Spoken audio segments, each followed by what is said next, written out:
إن الحمد لله نحمده ونستعينه ونستغفره ونعوذ بالله من شرور أنفسنا ومن سيئات أعمالنا من يهده الله فلا مضل له ومن يضلل فلا هادي له أشهد أن لا إله إلا الله وحده لا شريك له وأشهد أن محمدا عبده ورسوله صلوات الله وسلامه عليه أما بعد يا أيها الذين آمنوا اتقوا الله حق تقاته ولا تموتن إلا وأنتم مسلمون يا أيها الناس اتقوا ربكم الذي خلقكم من نفس واحدة وخلق منها زوجها وبث منهما رجالا كثيرا ونساء واتقوا الله الذي تساءلون به والأرحام إن الله كان عليكم رقيبا يا أيها الذين آمنوا اتقوا الله وقولوا قولا سديدا يصلح لكم أعمالكم ويغفر لكم ذنوبكم ومن يطع الله ورسوله فقد فاز فوزا عظيما أما بعد فإن أصدق الحديث كتاب الله وأحسن الهدي هدي محمد صلى الله عليه وسلم وشر الأمور محدثاتها وكل محدثة بدعة وكل بدعة ضلالة وكل ضلالة في النار ثم أما بعد الحمد لله على نعمة الإسلام والسنة. All praise and thanks belong to Allah for guiding us to Islam and for guiding us to the Sunnah. حدثني جماعة من الشيوخ بإسناد كل إلى سفيان بن عيينة عن عمرو بن دينار عن أبي قابوس عن عبد الله بن عمرو بن عاص رضي الله تعالى عنهما أن النبي صلى الله عليه وسلم قال الراحمون يرحمهم الرحمن ارحموا من في الأرض يرحمكم من في السماء. وقال العلماء ذلك بأن العلم رحمة غايته في الدنيا رحمة ونتيجته في الآخرة رحمة. The Prophet sallallahu alaihi wasallam, he said in a hadith that is called musalsal bil awwaliyya. It is a hadith that is musalsal bil awwaliyya. It is a hadith that many of the scholars of the past, they will begin by teaching their new pupils, by teaching them this hadith. And it's to outline knowledge and the importance of knowledge and the goal of seeking knowledge and the like. The Prophet ﷺ, he said that those who are merciful, they will be shown mercy by the most merciful. So be merciful to those who are in the earth, and the one who is above the heavens, he will show you mercy. The reason the ulama will teach this hadith as the first hadith when teaching the new student who was seeking knowledge was to show them the nature of knowledge. The nature of knowledge when it is implemented. What one is looking for, so on and so forth. The ulama, they mentioned, they said, ذَلِكَ بِأَنَّ الْعِلْمِ رَحْمَةً. They said this is because knowledge is mercy. Knowledge is mercy. Meaning when it is applied. نَتِيجَتُهُ فِي الدُّنْيَا رَحْمَةً. The result of knowledge in this world is mercy. When knowledge is applied, when beneficial knowledge is applied, the result of it in this world will be mercy, bring about mercy. A good situation, bring about good. وَغَايَتُهُ فِي الْآخِرَةِ رَحْمَةً. And the ultimate goal of knowledge is to receive mercy in the hereafter. That's the ultimate goal. It's so in the hereafter, due to seeking knowledge and acquiring knowledge and implementing knowledge, we will receive mercy from Allah subhanahu wa ta'ala by being entered into the Jannah. So this is the reason that we seek knowledge and we seek to understand, that we memorize, so that we may implement, so that we can live in accordance to and act upon.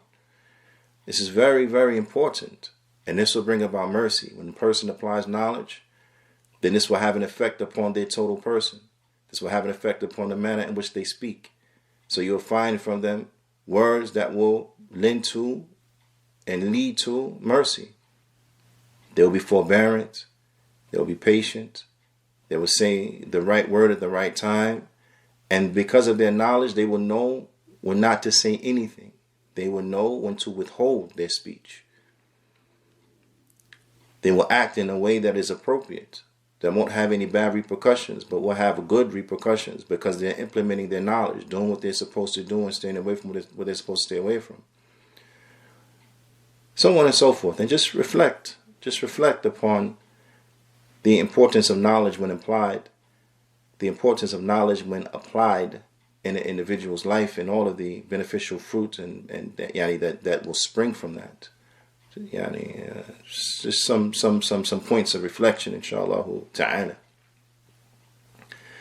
We continue going over the tremendous book by Imam al-Nawawi, his 40 hadith, and we have reached the section in this particular hadith that we've been looking at for the past few classes, where the Prophet sallallahu alaihi wasallam said, وَمَنْ سَلَكَ طَرِيقًا يَلْتَمِسُ فِيهِ عِلْمًا سَهَّلَ اللَّهُ لَهُ طَرِيقًا إِلَى الْجَنَّةِ, that whoever traverses a path seeking knowledge therein, whoever traverses a path seeking knowledge therein, then Allah will make it easy for that individual the path to the Jannah. Allah will make it easy for that person the path to Jannah. This right here, the statement of the Prophet sallallahu alaihi wasallam, for everyone who is truly concerned about themselves, for everyone who is truly looking after their best interest, then this should be a point that you really stick to. This should be a highlighting point. This should be an extreme encouragement for you. Because the one who is concerned for himself and they want good for themselves, the one who wants the Jannah of Allah subhanahu wa ta'ala, when they hear this, that the Jannah, the path of Jannah will be made easy for individuals, then your attention should immediately go up. Your attention should immediately be drawn. The path of Jannah, that's what I've been looking for. The path of Jannah made easy, your attention should immediately go up and be drawn. How? How can the path of Jannah be made easy? The Prophet sallallahu alaihi wasallam, he said, by seeking knowledge. Man salaka tariqan yaltamisu fihi ilma, sahhala Allahu lahu tariqan ila Jannah. سهل الله له به طريقا إلى الجنة. That whoever traverses a path seeking knowledge, then Allah will make it easy for him, due to them seeking knowledge, the path to the Jannah. نعم سهل الله له به طريقا إلى الجنة. The great Allama, the great scholar, Hadeeth al-Medina, the Muhaddith of Medina, the greatest scholar of Hadith currently in Al-Medina, Shaykh Abdul Muhsin Al-Abbad Al-Badr, Hafidhahullah Ta'ala, he mentions, he says, فيه الحث على طلب العلم الشرعي, that in it there is an encouragement. In this portion of the Hadith, this is an encouragement to seek knowledge, the knowledge of the religion, legislative knowledge. And I want you to really think about this, because the knowledges or the disciplines that we are encouraged to study, the disciplines that parents will get very upset with their children over, the disciplines that certain parents may actually discipline their children over, the disciplines that children will get punished due to and because of them, not performing well or not taking it seriously, so they get punishment. Right? They may get their the game taken away from them, for example, right? Not allowed to play games. You're not allowed to ride your bike. You're not allowed to go outside because X, Y, Z. You didn't do good on this or that. These disciplines, more often than not, what are they? Think about it. What are they? More often than not, they are interdisciplinary disciplines. Interdisciplinary disciplines. They'll get punished over because they didn't perform well on their math tests, or because in their biology class they got a D, or because in their history class they pulled off a C minus or something like this, right? They failed the test, or whatever the case is. They get in trouble. They get in trouble for interdisciplinary studies. And interdisciplinary studies, the likes of what was mentioned and others from that, undoubtedly they have a benefit. Undoubtedly they have a benefit. They benefit us here in this world. However, their benefit is lacking. Their benefit, it is not a complete benefit. It's an incomplete benefit. Why? Because it only benefits us in this world. Or many of these disciplines only benefit us throughout the duration of our career. That's it. They benefit us throughout the duration of our career and or subsequent schooling prior to that. They benefit us. But after that, they have no benefit whatsoever. Right? After that, there's no benefit whatsoever. Calculus, things of this nature, trigonometry, right? Trigonometry and things of this nature, do they benefit you? Outside of work and outside of being in school? Is this what you're going to use in your day-to-day? More than likely, no. More than likely, no. Ala kulli hal, but there is a knowledge, another type of knowledge, that benefits you here in this life, and it benefits you in the next life. It benefits you in this world, and it will benefit you in the next world. But this type of knowledge, unfortunately, a lot of times parents don't have a concern for as it relates to their children. They don't care if their children learning or not. They don't care if their children excelling or not. They really don't care.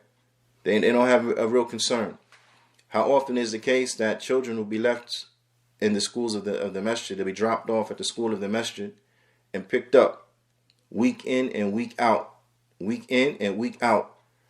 And it's very few parents that will even ask you, what is the homework? What is their assignment? They don't care. As long as they drop them off and pick them up, that's their only concern. I dropped them off. I put them in the Quran program, the weekend program. I feel good about myself as a parent. You know, look what I'm doing. But then there's no follow-up. There's no follow-up. And the teachers experience this when they have a difficulty getting the parents to help these children with their homework, to help them with their homework, to make sure they have the necessary materials to do their homework, whether the binders, the notepads, whatever the case is, right? To make sure before coming to class they have done their homework. They don't check. They're main concern, drop them off. That's it. Whether they learn, do well, don't do well, there's really no follow-up. Why is that? Why is this the case? When the knowledge that will go beyond the grave, that knowledge that will benefit your child in this world and in the next, that knowledge ultimately, that what? If a person seeks it, it will make the path to Jannah easy for them. Why is this knowledge neglected? And then we say we want good for our children. Listen,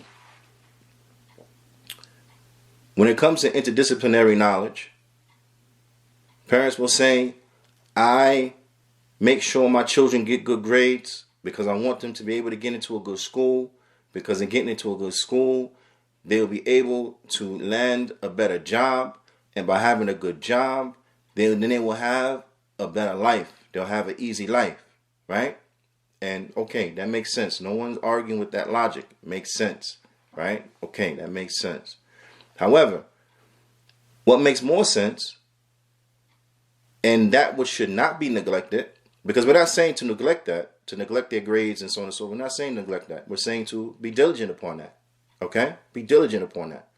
Because, yes, that makes sense. It's going to benefit them. Because you want them to have a good life in this world. Okay, no problem. A parent should want that. That's what a parent should want. But even more importantly, and additionally, and more importantly, and even before that, they should want them to have a good life in the next world. They should want them to have a good life in the next world. Even more importantly. In other words, for my children, I want them to go to the Jannah, first and foremost.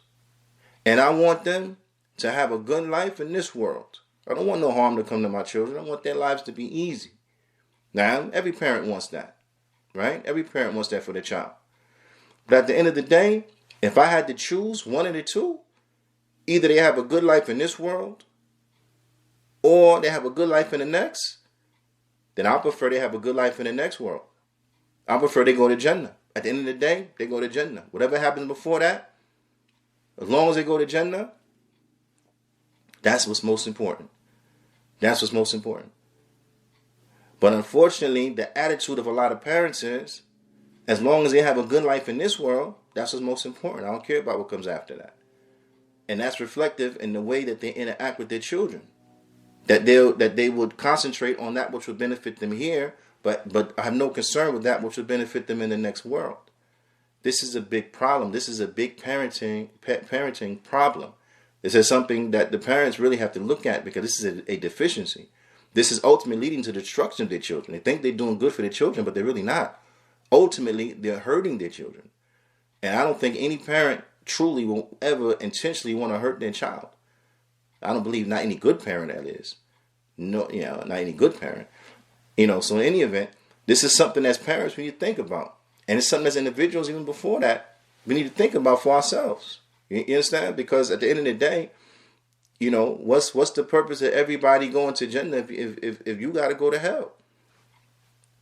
What's the point of that? You should want to go to Jannah too. I know I want to go to Jannah too, as far as I'm concerned. But ultimately, I want to go to Jannah. I want to go to Jannah. That's my top priority. One of my top priorities, going to Jannah. I want to please Allah subhanahu wa ta'ala. When I meet Allah, I want Allah to be pleased with me. These are my top priorities. You understand? And these should be your top priorities. And you should instill into your children that these should be their top priorities. That when it's all over, said and done, no matter what happened, where you live, where you didn't live, what kind of car you have, what kind of car you didn't have, whatever. At the end of the day, as they say, when you meet your Lord, you meet him upon Tawheed, you meet him upon following the Sunnah of the Prophet sallallahu alaihi wasallam. You meet him and he is pleased with you. That's what's important. Because if you meet Allah and he's pleased with you, and he enters you into the Jannah, and he saves you from the hellfire and puts you in the Jannah, nothing before that even really matters. The night you went to sleep and you didn't have nothing to eat, who cares? The times that your car broke down and you had to take public transportation or take ride-sharing services, who cares? The time that your toe used to hurt you and that, who cares? Because now what? You in the Jannah for how long? Forever. Forever, ever, ever. So what came before that? Who cares? You was a doctor, you was a lawyer, you was an engineer, right? Or you didn't have any of those degrees, accolades, and the like. As long as you go to Jannah, like, who really cares? Who cares? I don't know. Just thinking. I don't know how you think, but that's how I think. In any event, this hadith is an encouragement to seek knowledge, legislative knowledge. Now, ilm al-shar'i, knowledge of the religion, knowledge so that you understand your religion. Those sciences and those tools that will help you better understand your religion, like learning the Arabic language and the sciences of the Arabic language. Now, this helps you understand Islam. It's not a destination, right? But rather learning Arabic and understanding Arabic is a tool. It's a tool.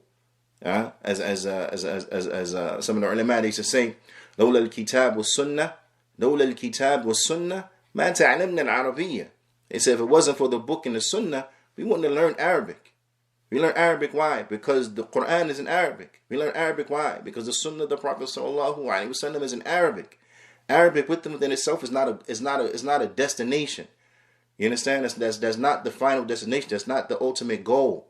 But rather it's just a means to attaining understanding of the religion so that we can implement, live by, and apply the religion in our day-to-day life, so that when we meet Allah subhanahu wa ta'ala, we receive His mercy and get entered into the Jannah. See, this is what it's about. Arabic is just a tool. That's it. It's just a tool. So as long as you understand it, that it's a tool and it's not a destination within itself, it's not a goal within itself, then you're straight. When you look at Arabic like it's a goal, then what's the point of that? Because, I mean, some of the most eloquent Arabs to ever walk the earth was like Abu Jahl. Naam, Abu Jahl, Abu Lahab. They were some of the most eloquent people in Arabic language to ever walk the earth. But what did that eloquence in the Arabic language get them? Nothing. What did it benefit them? Nothing. Right? So Arabic within itself, no, it's not a goal. In any event, it's getting tools like that. Those tools, those disciplines that will help you better understand your religion. All of this enters into seeking knowledge of the religion. All of this enters into seeking knowledge of the religion. Knowledge of tafsir, knowledge of hadith, so on and so forth. All of this helps you, this is knowledge of the religion. So that knowledge of religion, like knowledge of tafsir, knowledge of hadith, and so on and so forth. Naam. And those sciences that help you better understand those disciplines, all of this enters into seeking knowledge of the religion or knowledge of the religion. Naam. So, ilm al-shar'i, this is what we have to be striving for, right? Was-suluk, that whoever takes the path, whoever seeks this knowledge of the deen, this legislative knowledge, they seek to become knowledgeable in Islam, okay? That whoever takes this, وَسُلُوكُ الطَّرِيقِ الْمَوْصُولَةِ, whoever takes the way to get this knowledge, whoever takes the way to get this knowledge, then Allah will make easy for them the path to the Jannah. Now the ways to get this knowledge, and this is very important, very important. The Shaykh, he mentions, he says they seek this knowledge and they take the means and they put in the effort to attain this knowledge. سواء كان ذلك بالسفر لطلبه, regardless of whether that is by traveling to seek it, because sometimes, yes, you have to travel. You may not have a scholar in your area, right? Or you may have scholars in your area, and then you may travel to benefit from other scholars in other areas. Now, sometimes you have to travel, or you may travel to go to school in a certain place, or you may travel to go to a certain center, a learning center, in a certain place that's not in your country, that's not in your city, that's not in your state, right? All of this enters into going out to seek knowledge, right? Likewise, even on a lesser note, maybe there is a masjid that has a student of knowledge in your area, or not in your area, I should say, in an area that's adjacent to your area. So you have to travel to that masjid to attend those classes on those particular days, to attend those classes. That will enter into it. All of this is taking the path, trying to learn. Maybe a conference somewhere, right? Going to that conference. You may have to travel. You may have to get a plane ticket. You may have to hit the interstate, so on and so forth. All of this is in the way of seeking knowledge, so that you may learn. And I'm highlighting this because, listen, this becomes, or at one period of time, this was commonplace. People will travel 45 minutes, an hour, sometimes longer, to go to the masjid for a class, right? Okay. Or they will travel, a few states over to go to a conference. Okay, this is good, no problem. But don't forget the purpose of you going there. Because how often is the case people will travel, get on airplanes to go to a conference, go to that conference, and then at the conference don't take the classes seriously. It becomes more of a social event. It becomes more of a catching up event. You're seeing brothers you haven't seen in a long time, and Maybe they have a marketplace there. You want to get some books, you want to get some clothes and all this type of stuff. But the ultimate purpose was supposed to be to go there to learn something, right? But people, they don't come with that in mind. They come with the, nice pens in their pocket, and all that. And then the whole time, the pen is right there. The whole conference, the pen don't leave the pocket. So then what's the point of that? It's just decoration. That's one of your accessories. You know what I mean? No, it's there. So you always can write. You can always take notes. You can always take benefit. They show up. They don't have books, beautiful pens, nothing to write on. So what's the point? My point is, take it serious. When you seek it out and you travel to go places, take it serious. Go with the materials that you need. Whatever is your preference. You want to go old school, so you want to have pens and pads and paper and journals, that's fine. You want to go new school, you want to bring your iPad, you want to bring your computer, right, digitally, things like that, your stylus or your Apple Pencil, whatever the case is, that's cool. As long as you get the knowledge down, as long as you trap the knowledge, that's fine. Whatever way that you do that best and that's most comfortable for you, do that. Do that. You want to write it in the memo on your phone?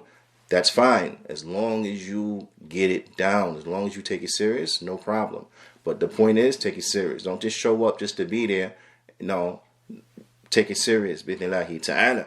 So that is whether it be by traveling or whether it be by taking the means by way in which you could attain that knowledge. Min iqtina' al-kutub al-mufida, by acquiring and the acquisition of beneficial books. The acquisition of beneficial books. Do you understand? You see the students of knowledge, right? Many of the students of knowledge, when they students of knowledge and imitating the mashayikh and benefiting from their character and their example and following their example, right?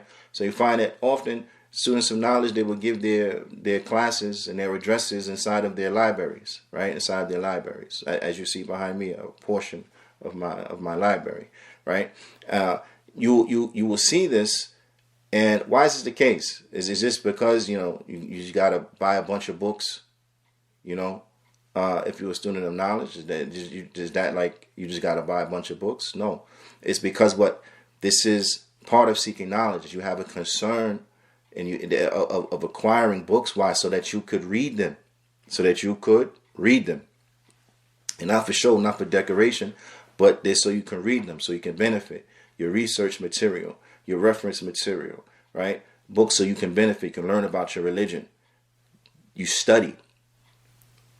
So you buy these books because these are tools that help you study, that help you learn. Sheikh Hassan Abdul Wahab al-Banna, rahimahullah ta'ala, one time we were talking and he said to me, I was asking him a number of questions, right? And some of the questions that I would ask him, the purpose of me asking him, it was so other people could benefit from the answer. It wasn't necessarily because I wanted to know the answer or because I didn't know the answer. It was because I wanted other people to benefit from his answer. Why? Because I was dealing with the people who they didn't respect me. They didn't respect me. So what I had to say was like, yeah, whatever. We don't care what the sheikh said. But what he said had weight, right? So I would ask him these questions. And some of the questions were kind of, were things that weren't too complicated, right? I should say. So the sheikh, he stopped me at one time. He said, listen. He said, why are you asking me these questions? You can find this answer yourself really easy. He said, when you go to school, he said, your teacher or the professor in the university, he teaches you everything A to Z about a topic, or does he direct you and then you have to go home, you have to study, you have to open up the books, you have to do research, and you learn a lot on your own, right? And I was like, nah, that is correct, Sheikh. He said, so what you ask me these type of questions for? You can easily find the answer yourself. What you asking me for? So I explained to him. I said, no, Sheikh. What happened is, these people around here, they don't respect me like that. So what I say, they don't care, But what you say has weight. So what you say is more beneficial. So I'm really asking so that they could benefit from your answer, not that I'm necessarily trying to know myself. And he said, oh, okay, that makes sense. He said, that makes sense. He said, because I was going to say, this is, he said, this seems like somebody trying to be lazy now. You want me to do everything for you, And I said, no. I just, they don't respect me, Sheikh. So I want them to benefit from your answer. Now, so the Sheikh, he laughed. He said, no, I understand.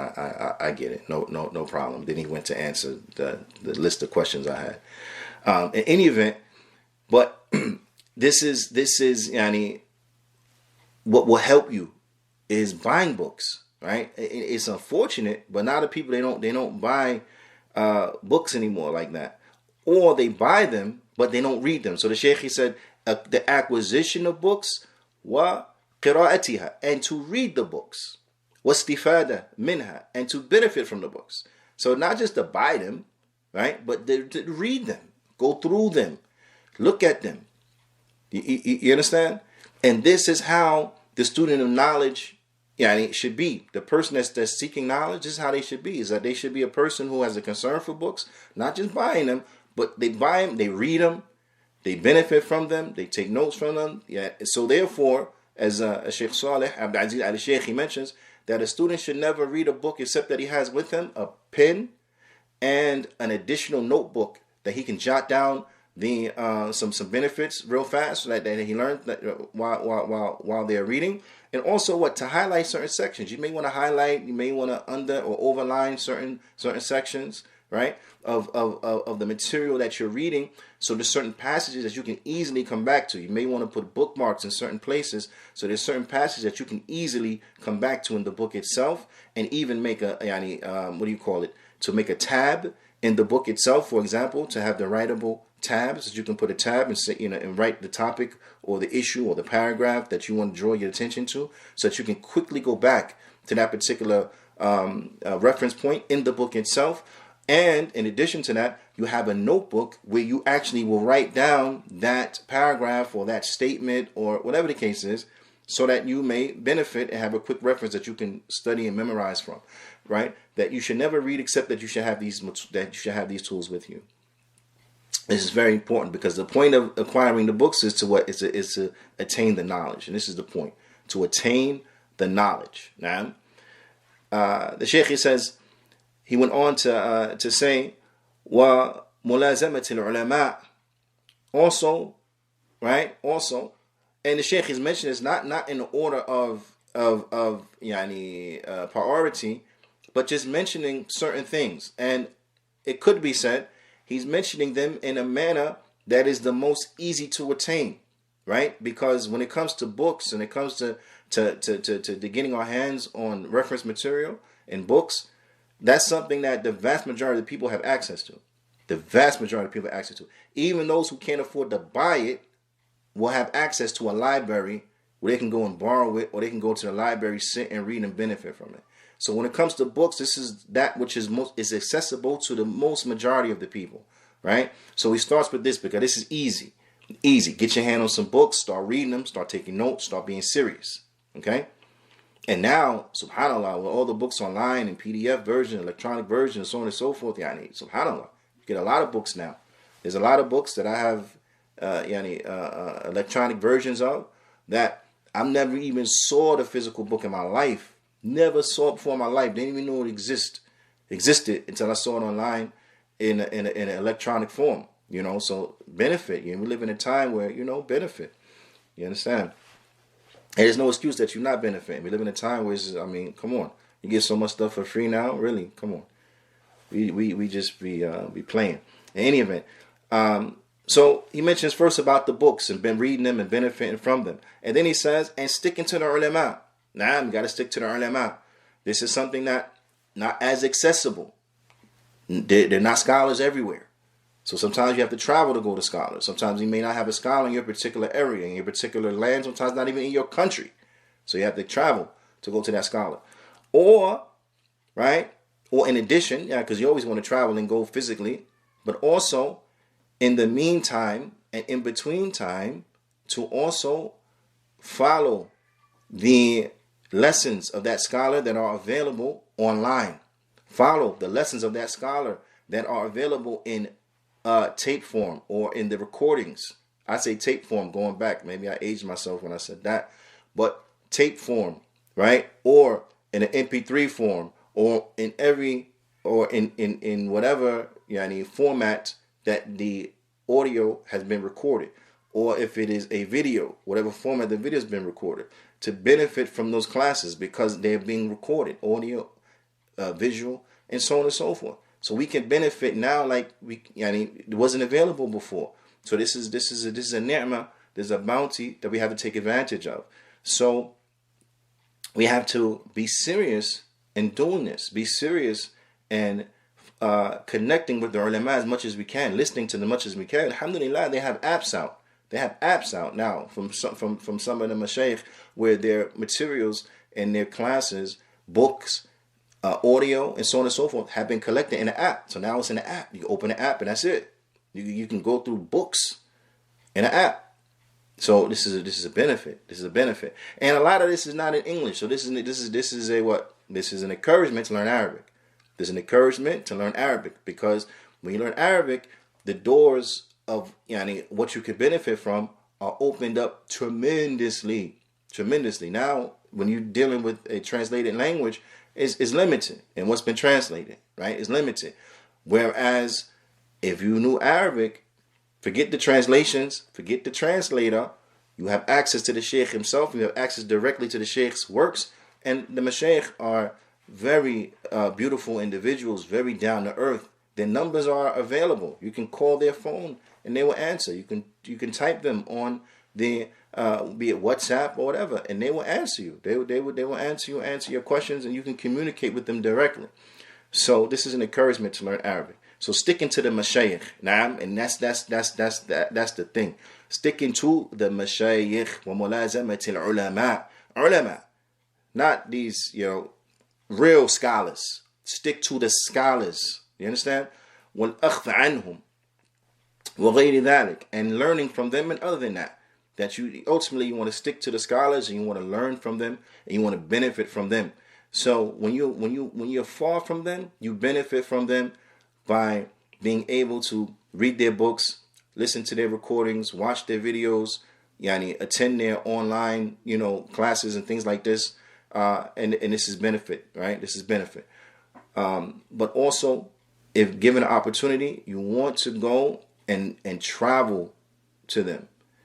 If you can, live in their areas where you see them on a day-to-day basis, right? Some of the greatest lessons I've ever learned came from being in close proximity to the ulama while living overseas, or during my stays overseas, when I would go for a month or a few weeks or so on and so forth, and get in close proximity, because the lessons that I will get, or the benefit that I will pick up from some of the mashayikh when sitting and eating with them, when visiting their homes and drinking tea with them. Some of the mashayikh, we have eaten ice cream together, and so on and so forth. When benefiting, the points of benefit that I get from them at these points, sometimes the stuff you're not going to get in the class, you're not going to read in the book. You're not going to get it in the class, you're not going to read it in the book. Seeing how the sheikh interacts with people, being able to sit back and watch the sheikh. Watch how he interacts with the person that's ignorant. Watch how he interacts with the person that's older than him. Watch how he interacts with the person that's younger than him. Watch how he interacts with his peer. You understand? Watch how he interacts with the students. Watch how he interacts with the non-students. Watch how he interacts with his children. Like the times we would be in the house of the mashayikh, and the children would come in. Sometimes small children, sometimes bigger. And interact and see the sheikh with his child. You learn. You learn things that you're not going to pick up in a book. So going to be with the mashayikh and spend time with them, and if possible, to live in the lands where they live, where the sheikh lives in your neighborhood, or let me put that another way. You live in his neighborhood, and you pray in the same masjid, and so on and so forth. This is the type of benefit you can't learn online. So you'll never be free from having to travel to learn from them. Now, and because that's when some tremendous benefit comes into effect. Now, that's when some tremendous benefit comes to the student. Ala kulli hal, the sheikh, he goes on And he mentions taking from the scholars, na'am, and sticking with the scholars. وَالْجَزَاءُ عَلَى ذَلِكَ, and the reward for that, the reward from taking from the scholars, the reward from that from Allah Ta'ala, وَجَزَاءُ عَلَى ذَلِكَ مِنَ اللَّهِ تَسْهِيلُ الطَّرِيقِ الَّتِي يَصِلُ بِهَا طَالِبُ الْعِلْمِ إِلَى الْجَنَّةِ, is that Allah will make easy the path of which, will make easy the path that will lead the student of knowledge to the Jannah. That due to them seeking this knowledge and taking the means by way in which to acquire knowledge, due to them putting forth that effort, Allah will make it easy for them the path to the Jannah. Allah will make it easy for them the path to the Jannah. وَذَلِكَ يَكُونُ بِإِعَانَتِهِ عَلَى تَحْصِيلٍ مَا قَصَدٍ, and that is because they are seriously concerned. They have a concern for that in which they're seeking after. They have a serious concern. Now, they have a serious concern with acquiring that in which they intend to acquire, that in which they intend to seek, that in which is their intention. And that is what? To learn about the religion so that they may implement the religion, so that they may do that which is pleasing unto Allah subhanahu wa ta'ala, because they want to go to the Jannah. Because they have a concern of wanting to go to the Jannah, and that concern of wanting to go to Jannah motivates them to seek knowledge so that they may do what Allah has commanded, seek knowledge so that they may know how to stay away from and what to stay away from, so that they seek knowledge so that they may fulfill the obligations. They seek knowledge so that they can stay away from the prohibitions. They seek knowledge so that they can learn about their Lord. They seek knowledge so they can learn about the prophets and the angels and the books and so on and so forth, the Qadr and the Day of Judgment. Now, they seek knowledge so they can learn about the religion, so that they can practice the religion, so that they could, all of this seeking the pleasure of Allah subhanahu wa ta'ala, so that when they meet Allah subhanahu wa ta'ala, Allah ta'ala is pleased with them, and then they enter into the Jannah because they have a concern for this, and that concern is manifest in their seeking knowledge. Allah make easy for them the path to the Jannah. Allah makes it easy for them to path to the Jannah, because that's what they're seeking. That's what they want. They want the Jannah. And it's clear and evident in their actions. See, a lot of us, we say we want the Jannah. A lot of us say, yeah, I want Jannah. I want to go to heaven. But it's not really clear and manifest in our actions. We said we want to go to heaven, but then we living like we trying to go to hell. A lot of us is like that. We say we want to go to Jannah, but then we living like we want to go to hell. It makes no sense.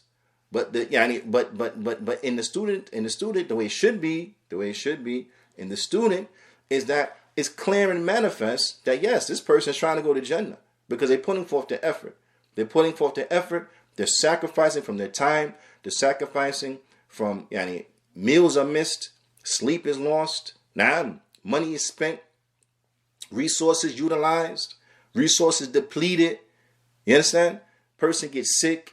Their health, they get sick when they go to seek ilm. So many students, especially those students that study with me in Misr, we will speak about the times, the few times that we came close to death because we were so sick. The few times, not just from the standpoint of just sharing stories and speaking with people who understand the plight and understand the struggle. And understand the struggle. There's been times where students come close to death. They're so sick, rush to the hospital, so sick while they're studying, close to death. But they don't leave. They don't go home. Allah Ta'ala gives them healing, and they go back to studying. They go back to studying because it's about seeking that knowledge, trying to please Allah Ta'ala and do that which is correct. Ala kulli hal. These are signs, and this is the way it should be, that it shows that, yes, we truly trying to go to Jannah. And every Muslim should be truly trying to go to Jannah, right? Because who doesn't want to go to Jannah? So if that's what we truly want to do, then we have to look at the way we're acting and stop acting like we're trying to go to hell. على كل حال, the Shaykh, he says, فَيَكُونُ بِذَلِكَ مُحَصِّلًا لِلْعِلْمِ, because they have a concern to acquire that which they intend. So for that, so due to this, they will acquire something from knowledge. Now, so due to this, they will acquire something from knowledge. ويكون أيضا بإعانته على العلم بما علمه من أحكام الشرعية. And also they will have a concern على العمل. Very important. Also they will have a concern على العمل بما علمه من أحكام الشرعية. They will have a concern to implement what they know from the rules of the religion or the legislation. They will have a concern to implement their knowledge, because that's what it's about, implement the knowledge. Now, as it comes in the hadith, Sheikh Nasr, he mentioned Imam Al-Bani, rahimahullah ta'ala, the famous hadith, العالم الذي لا يعلم العالم الذي لا يعمل بعلمه كالمصباح يضيء للناس ويحرق نفسه. That the scholar that does not act in accordance to his knowledge, العالم الذي لا يعمل بعلمه, the scholar that does not act upon his knowledge, كالمصباح, he's like an oil lantern, right? And in this, what is meant is the wick of the oil lantern, the wick of the oil lantern, right? Because the wick, anyone who knows about an oil lantern, the wick is that which is on fire, right? And the wick is that it brings the light. But that wick, it eventually burns out. So you have to change the wick, every so often, because it will burn out. In any event, the scholar that does not act in accordance to what he knows is like that oil lantern or the wick. It gives out light to others while destroying itself. It gives out light to others while burning itself, meaning while destroying itself. So we have to act upon the knowledge. That's what it's about. We just don't acquire it for the sake of acquiring it, just min bab ilm bishay, just from the standpoint of FYI. No, so that we may live upon it, so we may implement it, we may act upon it. Now, and when we come up short, we make tawbah, because we know, astaghfirullah, I came up short, I need to make tawbah. It is incumbent that we act upon this ilm. That's why we seeking it, so we can act upon it. Now, or that's why it should be sought, so we act upon. وذلك يفضي به إلى دخول الجنة. And that, if a person does that, if a person has a concern to seek the knowledge and they take it serious and they do what they need to do to seek that knowledge and they acquire the knowledge and they act in accordance to that knowledge, then all of this, the Shaykh, he mentions, he says, وَذَلِكَ يُفْضِي بِهِ إِلَى دُخُولِ الْجَنَّةِ. All of that will lead to a person entering into the Jannah. Now, all of that will lead to a person entering into the Jannah. It is important. It is important that we strive to have our lives affected by these narrations. Not just we read them, but that we read them, understand them, benefit from them, take them to heart, and are changed and altered by them. Our life should be altered.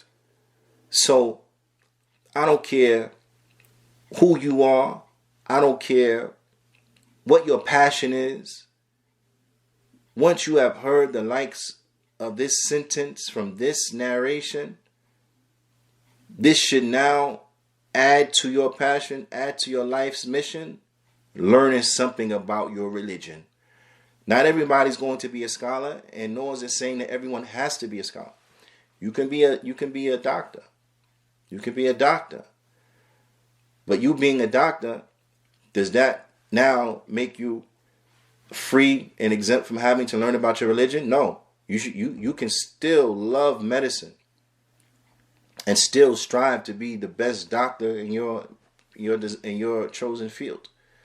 But at the same time, if you really want good for yourself, you're going to want to learn something about your religion.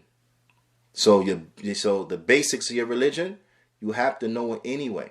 So you're going to make sure that you are a scholar in the basics, that you are a scholar in what you have to know. As the Prophet sallallahu alaihi wasallam, he said, "Talibul ilm fariida ala kulli Muslim." Seeking knowledge is obligatory upon every Muslim, meaning seeking knowledge of the fundamentals of the religion, seeking knowledge of what is an individual obligation upon you is wajib. Is wajib. You have to learn it. So you have to learn your aqidah. You have to learn your minhaj. You have to learn the fundamentals of the religion. You have to learn how to pray. You have to learn how to fast, the rules relating to fasting. Learning how to pray, let's go back to the prayer. Learning how to pray means you have to learn those rules and regulations that are linked to purification. You have to learn the ahkam al-tahara. You have to learn the rules and regulations that's linked to water. Now, the types of water. What water could be used? What water couldn't be used? What makes the water, when the water is pure, when the water is impure. You have to learn all of that. How to make wudu, the ahkam al-wudu. How to make ghusl, the ahkam al-ghusl. How to make tayammum, the rules and regulations of tayammum. You have to learn all of that. All of that is connected to what? To the salah. And then the prayer itself, the rules of the prayer, the positions of the prayer, what is said in each position, the prerequisites of the prayer. All of that have to be learned. The pillars of the prayer, the obligatory aspects of the prayer. Everything about the prayer, you have to learn about it. That enters into what everybody has to learn. The ahkam of siyam, of fasting. Everybody has to learn about the rules and regulations of fasting, those who fast. Now, those who Allah Ta'ala has given them a surplus of wealth, and they have to pay zakat. You have to learn the rules and regulations of zakat. Now, those whom Allah Ta'ala has given them good health, has given them financial resources and the financial means, and you make hajj and umrah, you have to learn the rules and regulations of hajj and umrah, because it's wajib upon you. Now, in anything you do in life, you have to know the Islamic ruling on it. You want to get married, you have to know the Islamic rulings as it relates to marriage, so that you get married correctly. The process and everything is correct. Now, being a husband, you have to learn the rules and regulations and being a husband, the rights that the wife has upon you. You have to study that. You have to learn that. Now, so that you can give your wife her rights. You can treat her in a manner that's correct. And likewise for the wife, you have to learn the rules and regulations and the rights of the husband, so that you can fulfill his rights, so on and so forth. Everything you do in this life, you have to learn the Islamic regulations as relates to whatever that is. So some things are shared by everybody, and some things may differ from person to person, because not everybody deals in the exact same things. Now, the things like I mentioned, that's shared by everybody. But for example, something that may not be shared by everybody, for the poor person, for him, it's not wajib to learn about the ahkam al-zakat because he's poor, but it's recommended that he learn about it. But for the rich person, it's wajib he learn about it. Why? Because he has to do it. He has to pay. Right? So seeking knowledge on these things, that's everybody anyway. That should be everybody anyway. That's the default. But even that doctor and his discipline, right? And his chosen discipline, even him now is going to say, but you know what? I want to go a little beyond that. Why? Because whoever takes a path seeking knowledge therein, Allah will make easy for them the path to the Jannah. And who doesn't want that? So this hadith should change our lives and should make everybody want to be a student of knowledge at one level or another. However much they could be, however much they are capable of doing, they should try to get a piece of seeking knowledge. Why? Because they want to go to the Jannah. Then the Shaykh moves on to the next portion of the hadith, but inshallah ta'ala we'll leave that until the next time. فنكتفي بهذا القدر وصلى الله وسلم على نبينا محمد وعلى آله وصحبه أجمعين وجزاكم الله خيرا.